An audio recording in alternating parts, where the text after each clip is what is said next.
जो जहाँ का अपना जम्मू और कश्मीर के हालात हैं, इसके चलते जगह जगह पर एंगेजमेंट्स ऑपरेशनल जो हैं वो जारी हैं। आज भी ऐसा ही एक ऑपरेशन बटमालू के एरिया में श्रीनगर सिटी में हुआ, जिसमें 3 दहशतगर्द मारे गए। दुख की बात यह है कि हम लोग जब ऑपरेशन लॉन्च ही कर रहे थे सुबह, very early in the morning, कुछ 3 बजे के आसपास, उसी वक्त हमारी पार्टी फायर के नीचे आई और अनफॉर्चुनेटली उस फायर के दौरान एक हमारे डिप्टी कमांडेंट सीआरपी की तरफ से, जो सीआरपी टीम को केओटी को लीड कर रहे थे, उनको गोलियां लगी, जख्मी हैं, बेस हॉस्पिटल में है। और साथ ही एक महिला कौंसल रियाज जो उस वक्त उसी स्पॉट पे थी, उसको भी एक्सचेंज ऑफ फायर के दौरान गोली लगी और अनफॉर्चुनेटली उसकी डेथ भी हो गई। हमें बड़ा दुख है इस बात का कि एक सिविलियन की जान इसमें जाया हुई। बड़े लंबे अरसे से ऑपरेशंस बड़े साफ सुथरे चल रहे थे, मगर सिटी के हालात के चलते शायद ये अनफॉर्चुनेट वाक़ा जो है औरत की डेथ का भी इसमें पेश आया। अभी तक इस साल के दौरान श्रीनगर शहर के अंदर 7 कामयाब ऑपरेशन हो चुके हैं और 7 ऑपरेशंस में 16 दहशतगर्द अभी तक जहां मारे गए हैं, जिसमें जुनैद सहराई भी शामिल है, जो आप जानते हैं कि हिजबुल मुजाहिदीन का बड़ा कमांडर था। उसके अलावा भी काफ़ी कमांडर्स इस ऑपरेशन में मारे गए। मरने वालों में 5 लोग ऐसे हैं आतंकियों में जो श्रीनगर शहर के रहने वाले हैं और बाकी लोग 11 जो हैं वो बाकी जिलों के हैं। इससे आप अंदाज़ा लगा सकते हैं कि श्रीनगर शहर कितना निशाने पे रहता है बाहर के दहशतगर्दों के, जो बाहर के जिलों में ऑपरेट करते हैं। बार बार उनके ग्रुप बाकी जिलों से श्रीनगर शहर में आके पनाह लेते हैं और जहां पर दहशतगर्दी कार्रवाइयों को अंजाम देने की प्लान करते हैं और उसके मुताबिक जहां पर आकर के छुपते हैं और बहुत सारी कार्रवाइयां अंजाम भी देते हैं। आपको याद होगा जहां नौगाम में हमारे पुलिस के 2 जवान शहीद हुए, एक नाके के ऊपर 14 अगस्त को फायरिंग हुई। उससे पहले बीएसएफ के 2 जवान पांतच में उनके ऊपर अटैक हुआ और वो मारे गए। इसके अलावा पंथा चौक में हमारे नाके के ऊपर फायर हुआ, जिसमें हमारे जाबाज बहादुर जो एसओजी के हमारे बहुत पुराने मेंबर थे, उनकी डेथ हुई, मगर जवाबी कार्रवाई में 3 दहशतगर्द उसमें भी मारे गए।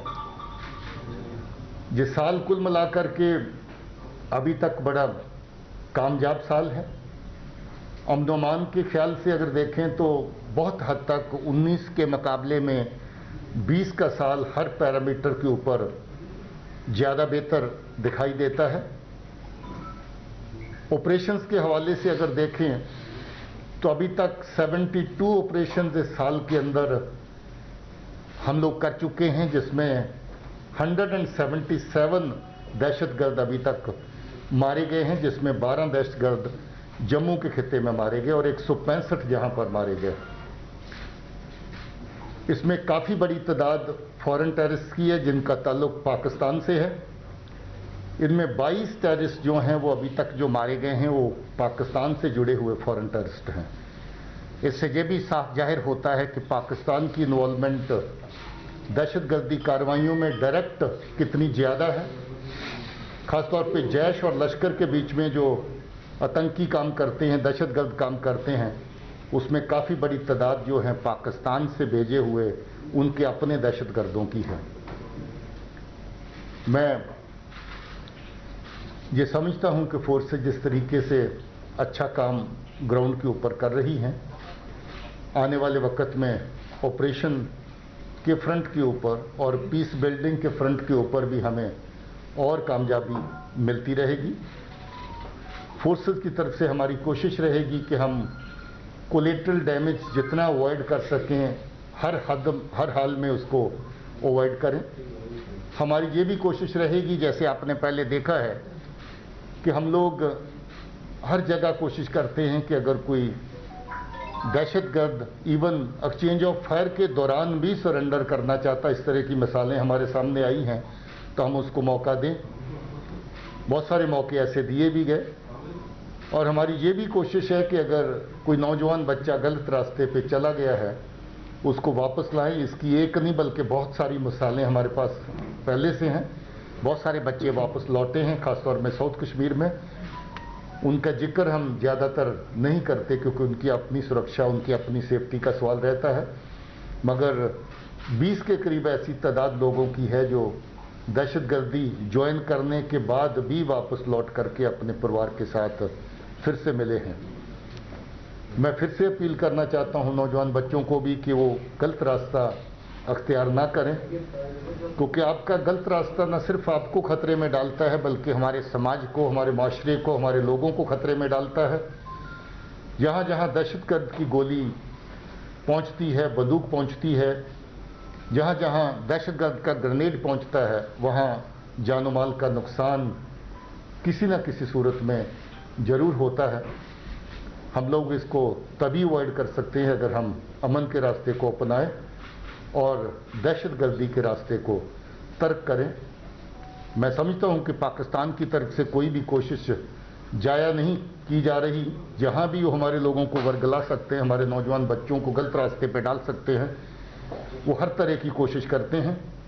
नई नई तंजीमें खड़ी करने की कोशिश फिर से हो रही है। अल बदर को फिर से जिंदा करने की बात हो रही है। PAFF जैसी तंजीमें नहीं आ रही हैं। TRF के बाद ये नया एडिशन है और ये तमाम जितनी भी नई तंजीमें उठाने का चर्चा, इनको जिंदा करने का और नई तरह से पैदा करने का सिलसिला है, वो ज़्यादातर कराची में बैठ कर के पाकिस्तान के एजेंसी जो हैं उसको प्लान भी करती हैं और एग्जीक्यूट भी करती हैं। हम सख्त मजम्मत भी करते हैं इस तरह की कार्रवाइयों की और हम समझते हैं कि हमारे बच्चों का जो अपना हक है अपने आप को बिल्ड करने का, अपने कैरियर्स को बिल्ड करने का, अमन और शांति में रहने का, हमारे लोगों का जो हक है, उसके साथ बहुत बड़ी हद तक इंटरफेरेंस जो है पाकिस्तान और उसकी एजेंसीज की तरफ से होती है। मैं फिर से जो हमारी महिला जिसकी जो रात वाले ऑपरेशन के दौरान एक्सचेंज ऑफ फायर में डेथ हुई, उस पर खेद व्यक्त करता हूँ।